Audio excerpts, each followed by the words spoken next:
이미 이 AI가 그림도 그리고 음악 작곡도 하고 소설도 쓰고 수술도 하고 판결도 하고 이미 이런 시대에 진입했습니다. 그러면 이렇게 변화하는 AI 시대에 가장 큰 문제는 무엇일까요? 많은 학자들이 여기에 대해서 토론도 하고 학술 회의도 하고 많이 했습니다. 그중에서 가장 공통되는 답이 이런 것 같아요. AI 시대의 가장 큰 문제는 인간이, 즉 내가 이 세상에서 쓸모없는 존재가 되어버렸다. 이런 느낌, 즉 소외감이다. 이런 얘기들을 하더라고요. 저도 동감합니다. 그러면은 인간이 이러한 그 소외감에서 벗어나서 삶의 질이 높아지는 방법이 뭐가 있을까? 여기에 대해서 또 여러 학자들, 특히 AI 관해서 연구도 하고 이런 데 대해서 깊은 성찰론 학자들이 하는 얘기. 또 그런 사람들 뿐만 아니라 어떤 그 인문학자들, AI를 여러 가지로 염려하고 또 AI를 좋아하는 여러 사람들이 같이 의논하고 여러 가지 답들을 내놨는데 여기에 대해서 내가 좋아하는 답은 이런 겁니다.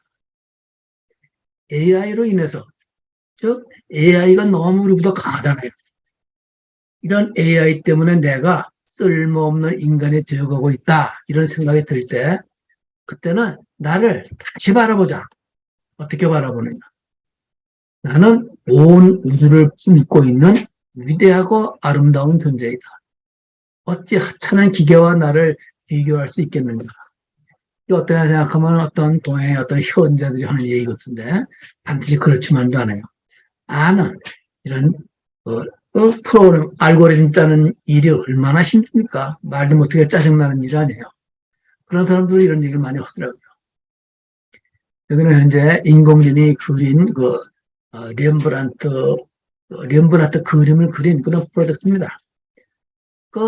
조금 똑같지는 않아요. 조금 다르게 렘브란트의 특징을 닮은 수많은 그림을 그려요. 이게 AI라고. 또 작곡도 요즘 하잖아요.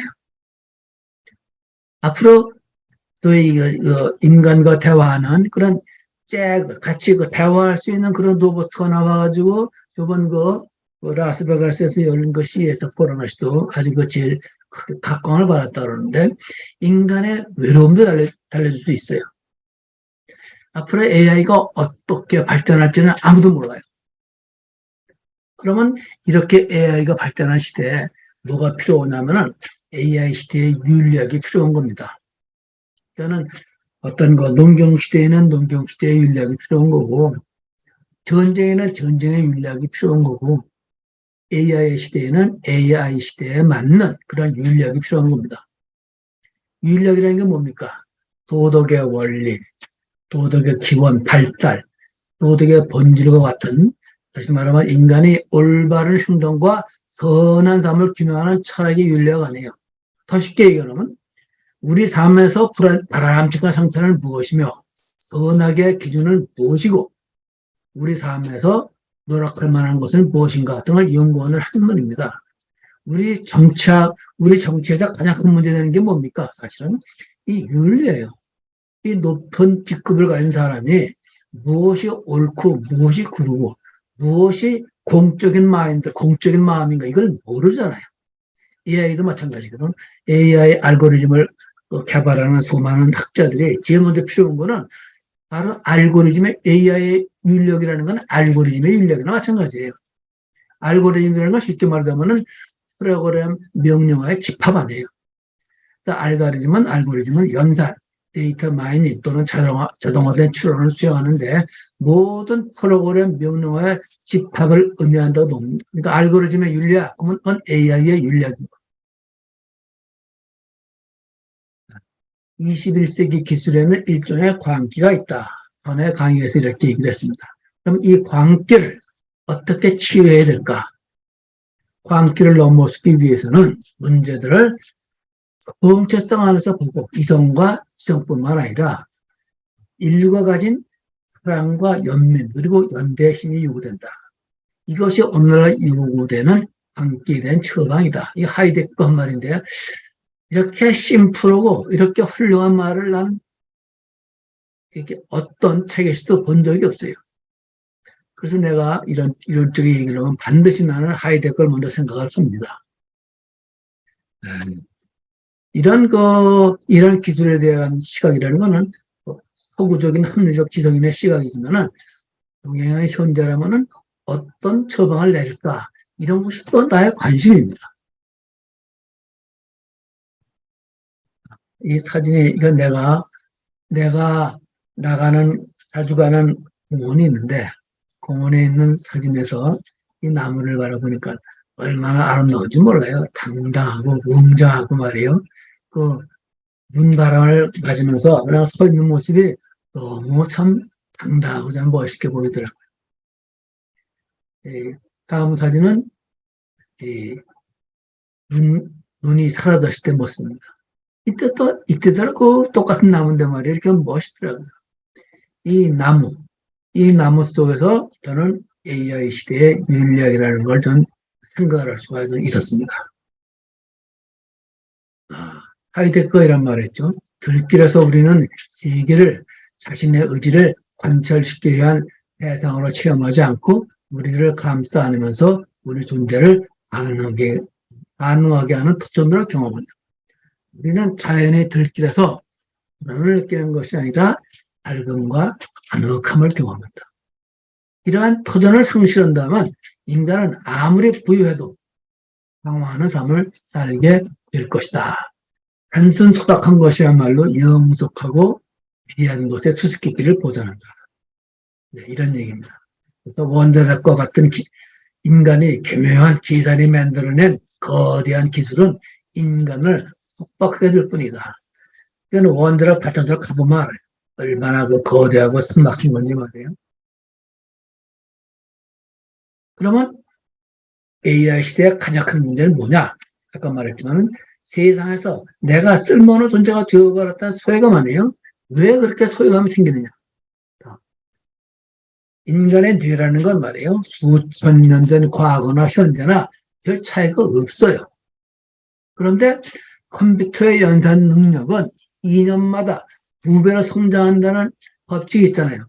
지금은 이것보다 더 빨리 성장하는 것 같아요. 그래서 이 정보기술의 발달이라는 건 말이에요. 내일을 예측할 수 없을 만큼 발전하는데 그것도 오차없이 완벽하게 일을 처리하는 그 로봇이란 말이에요. 여기에 비해서 인간은 오류가 끝이지 않는다. 따라서 기술을 손에 쥐고 활용하는 소수는 엄청난 권력과 부를 갖게 되지만 대부분의 인류는 돌이킬 수 없는 위기를 맞게 될 운명이다. 그래서 그 유발 하라리가 이런 말을 했어요. Homo sapiens is an obsolete algorithm.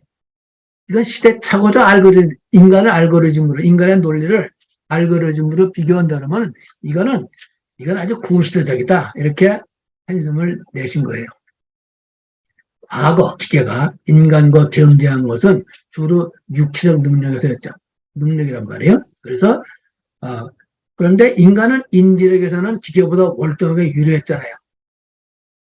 그래서 농업과 산업 분야에서 대부분 자동화됐는데 이 인간의 인지적 능력, 즉 학습하고 분석하고 의사소통하고 인간의 감정을 이해하고 그림을 그리고 소설을 쓰고 음악을 그리는 거는 말이에요. 못했는데 요새는 이런 측면에서 다시 말하면 인지적 능력 면에서 이 아이가 인간을 점점 앞서고 있단 말이에요. 이런 시대에 인간의 가장 큰 문제인 소외감 그리고 무력감을 이겨내고 인류가 더 큰 번영을 위해서는 어떻게 해야 될까? 이게 이 시대의 문제란 말이에요. 그래서 인간이 소외감에서 벗어나 삶의 질을 높이는 방법은 무엇이 있겠느냐? 중요한 질문이란 말이에요. 이 시대가 가장 중요한 질문이에요. 그 해답은 이렇습니다. 4차 산업 시대의 도래가 피할 수 없는 시대의 흐름이란 말이에요. 그렇다 그러면은 AI를 경쟁의 상대로만 보고 두려워하면 안 된다는 거예요. 그리고 AI의 도움을 받아서 인간의 삶의 질을 높이는 그런 담대한 생각이 필요하다. 특히 시니어들, 우리 어떤 시니어들도 새로운 기계의 도움으로 스마트한 삶을 즐길 생각을 해야 할 것이다. 이게 많은 AI에 대한 인문학자들이 생각하는 결론이었어요. 최근에 내가 그 제4의 시대라는 책을 봤어요. 이 Fourth Age인데 원래 핵심은 이거예요. 이 사람 책도. The biggest problem of tomorrow will not be a lack of jobs, but a shortage of humans to take advantage of all of the opportunities technology will offer. 내일의 가장 큰 문제는 직장에 사라지는 게 아니다. 기술이 제공해줄 기회의 이익을 활용하는 사람이 적은 것뿐이다. 상당히 이게 두꺼운 책인데 그 핵심은 바로 이런 말이었어요. 것들은 로봇이 인간만큼의 지능을 갖게 될 거라고 얘기를 하고 있습니다. 100년 안에는 물론 인간지능을 훨씬 뛰어넘는 슈퍼 인공지능의 시대가 도래할 것이라고 예측합니다. 그 시기를 우리는 인류 역사의 네 번째 변화를 부르고 제4의 시대라고 부른다. 그래서 AI를 이용해서 천재 500만보다 뛰어난 지능을 가진 인간이 그런 초인류가 된다. 이런 얘기예요. 내가 감명 깊게 읽은 게 있어요. 이 책에서 그대로 복사한 거예요. 21세기 도전 과제를 맞닥뜨린 리크 피카드라는 사람인데 밑에 부분을 말씀드리겠습니다. 피카드 소설이에요. 피카드 사령관이 이런 말을 해요. 지금은 24세기입니다. 물질적인 니드는 더 이상 존재하지 않습니다. 걱정하지 말아요. 생산기술이 월등하게 발전하기 때문에 물질적인 니드는 필요 없다.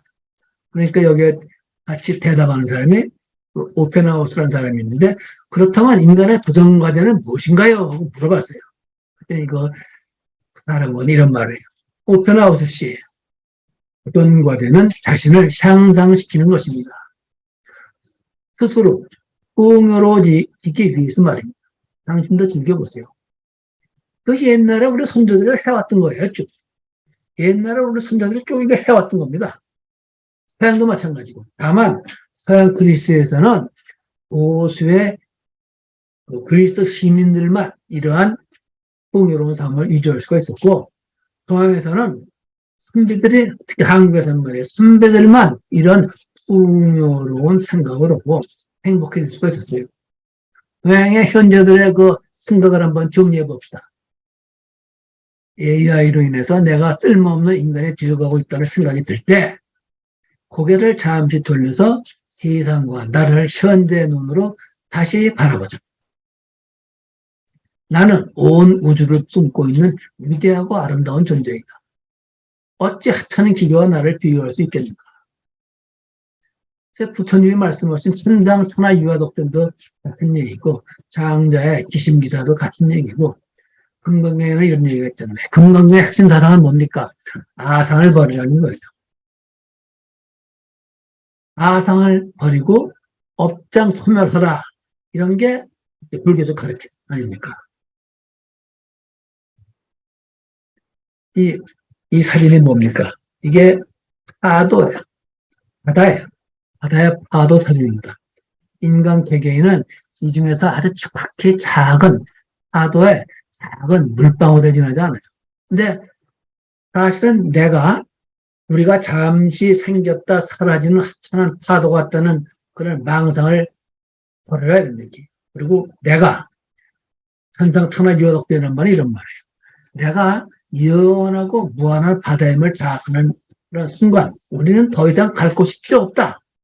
우리는 이미 여기에 도착했기 때문이다. 그저 유유하게 바다라서의 나를 즐기면 된다.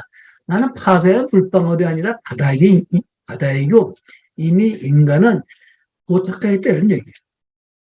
이렇게 바다의 나를 즐기는 사람이 요새 말하는 소위 현대적 사람입니다. 포스트 모던하고 포스트 모던적 사람입니다. 그리고 이런 사람들로 구성된 사회가 현대적인 사회이다. 따라서 AI가 대중들의 삶을 깊은 평화와 끝없이 샘솟는 기쁨에 몸담을 수 있도록 만드는 인간의 길이 열린다. 이런 생각을 할 때, 이게 말이에요. 최근에 어떤 AI라든가 상박해지는 사회에 대해 고민하는 사람들이 내리는 표현을 좀 틀릴지 모르지만 다 같은 표현입니다. 이건 내가 사는 평택의 내 주변 풍경입니다. 이미 나는 가만히 생각하면 여기 도착해 있어요. 더 이상 필요가 없다고. 내가 6개월, 한 4, 5개월 후에 미국을 가게 되냐. 미국 가게 돼도 이 이상 좋은 풍경은 없을 것 같아. 이러면 이 동네 사는 사람들은 몰라간대. 자기들이 얼마나 만족할 만한 경제에 와 있고 만족할 만한 상태에 있는지 몰라. 그 사람들이. 그래서 지금 인류가 집중해야 할 일은 뭐냐. 사람들, 특히 노인 같은 우리 시니어 라이프니까 노인들의 기본적인 필요를 충족시키는 그런 프로그램을 만들어야 돼서 그리고 동시에 인간이 자존감을 보호하는 새로운 스토리를 쓰는 일이 지금 인류가 집중해야 될 일이고 우리 시니어 라이프가 신경을 써야 된다. 지금 세계 엘드들은 말이에요. 이번에 우리 C에서 포럼도 마찬가지지만 AI 시대에 맞는 새로운 사회 경제적 모델을 개발하기 위해서 이미 힘을 모아가고 있어요. 다보스 포럼도 마찬가지고 세계사회 포럼 또 수많은 세계 그리고 마이크로소프트의 빌 게이츠 이 모든 사람들이 전부 다 이런 일에 몰두고 있어요 사실. 그런데 그 사람들만 몰두해서 되겠느냐? 그 사람들은 간 사람들 아니에요. 여기에 대중들도 참여해야 한다는 게 제 생각입니다. 그리고 그들이야말로 이 대중들이야말로 심각한 이해 당사자 아니에요. 그런데 지금 시대가 좋아졌잖아요. 그리고 어떤 일반 지식인들 이런 사람들이 파워 엘드들과 지식의 격차가 그렇게 크지 않은 것 같아요. 이게 누구 덕분이냐? 유튜브에 있는 수많은 강의 그리고 제레미 리프 같은 학자들의 책이 옛날 같으면 무지하게 비싸지만은 지금 다 번역되어 있다. 그리고 이거를 쉽게 설명한 책들도 있어요. 나같이 이런 걸 얘기하는 사람들도 있고 그렇기 때문에 내 생각에는 절대로 최고 엘리트과 보통 사람들과 차이가 있지 않아요. 내가 증권회사에 있어서 보니까 증권회사에 있는 정보가 내가 그때 정보실장을 했는데 정보실장의 지식이 일반 투자자의 지식과 큰 차이가 없어요. 이미 내가 10여 년, 한 20년 전 얘기인데 지금은 더 말할 것도 없어요. 물론 이런 범죄적인 거, 그러니까 주가 조작을 하는 놈들은 할 수 없지. 그런 놈들은 못 당하겠지만은 그렇지 않고는 지식의 격차가 없어요. 그러면 AI 시대의 최고의 라이프 스타일을 제4의 시대, 아까 얘기한 말이에요. 그 제4의 시대에 나온 내용하고 큰 차이가 없다. 이런 말씀을 이때까지 드렸고, 이거를 대표하는 시가 논어에 나오는 그런 시입니다. 호박한 식사에 물 마시고 팔 굽혀서 베개 삼으면 즐거움 또한 그 속에 있다. 의롭지 못한 부귀는 내게 뜬구름 것 같다. 참 멋있는 시예요. 마지막으로 과거 극소수 선비들이 누린 연락 아니에요. 굉장히 그 기쁨이죠. 연락을 이제는 대중이 누릴 수 있는 시대로 됐다. 누구 덕분에? AI 덕분에. 배우고 익히면 기쁘지 않은가. AI 시대에 공부해야 돼요. 공부하는 거 이상 좋은 기쁨이 없습니다. 또 AI 시대에도 벗이 있어야 돼요. 벗이 멀리서 찾아오니 즐겁지 않아. 우리처럼 이런 유흥을 통해서 서로 만나니 얼마나 좋습니까? 또 가장 중요한 거는 사람들이 알아주지 않아도 노여워하지 않으냐 군더갑지 않은가. 아까도 말씀드렸지만 이미 우리는 배고픈 게 해결되면 이미 도착해 있는 거예요. 사람이 알아줄 필요가 없어. 내가 나를 알아주면 되지. 살상차나 유아독증이나 생각을 갖고 남이 나를 알아주지 않아도 노여워하지 않으냐 군더답지 않은가. 이것이 AI 시대의 가장 큰 문제를 해결하는 방법이고 거기에 대한 해답은 이미 오래전에 공자에도 나오고 장자에도 나오고 세네카의 가르침에도 나오고 플라톤이나 특히 아리스토텔레스 윤리학에도 나옵니다. 거의 같은 내용이에요. 이만 강의를 마칩니다.